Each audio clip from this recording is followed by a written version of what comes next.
ಮಲಯಾಳಂ ನಟಿಯೊಬ್ಬರು ತಮಗೆ ಆದ casting couch ಬಗ್ಗೆ ಮಾತನಾಡಿದ್ದಾರೆ.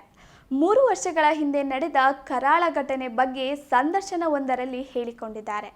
ಮಲಯಾಳಂನಲ್ಲಿ ಮಧುರಂ, ಸ್ಯಾಟರ್ಡೇ ನೈಟ್ ಚಿತ್ರಗಳ ಮೂಲಕ ಗಮನ ಸೆಳೆದ ಯುವ ನಟಿ ಮಾಳವಿಕಾ ಶ್ರೀನಾಥ್ ಚಿತ್ರವೊಂದರ ಆಡಿಷನ್ ಕರೆದಿದ್ದಾಗ ಮಾಳವಿಕಾ ಈಗ ತನಗೆ ಕಾಸ್ಟಿಂಗ್ ಕೌಚ್ ಅನುಭವದ ಬಗ್ಗೆ ಬಹಿರಂಗವಾಗಿ ಮಾತನಾಡಿದ್ದಾರೆ.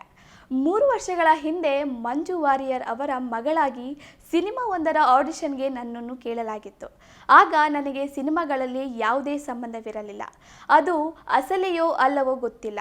ಆದರೆ ನಾನು ಆಡಿಷನ್ಗೆ ಹೋಗಲು ಒಪ್ಪಿಕೊಂಡೆ. ಮನೆಗೆ ಇನ್ನೋವಾ ಕಾರನ್ನು ಕಳುಹಿಸಿದರು. ನಾನು ನನ್ನ ತಾಯಿ ಮತ್ತು ಸಹೋದರಿಯೊಂದಿಗೆ ಹೋಗಿದ್ದೆ.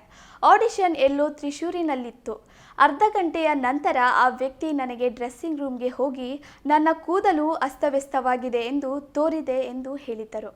ನಾನು ಕೋಣೆಯೊಳಗೆ ಇದ್ದಾಗ ಅವರು ನನ್ನನ್ನು ತಬ್ಬಿಕೊಂಡು ಮತ್ತು ಪಾತ್ರವನ್ನು ಪಡೆಯಲು ಅವರೊಂದಿಗೆ ಸಹಕರಿಸಲು ಹೇಳಿದರು.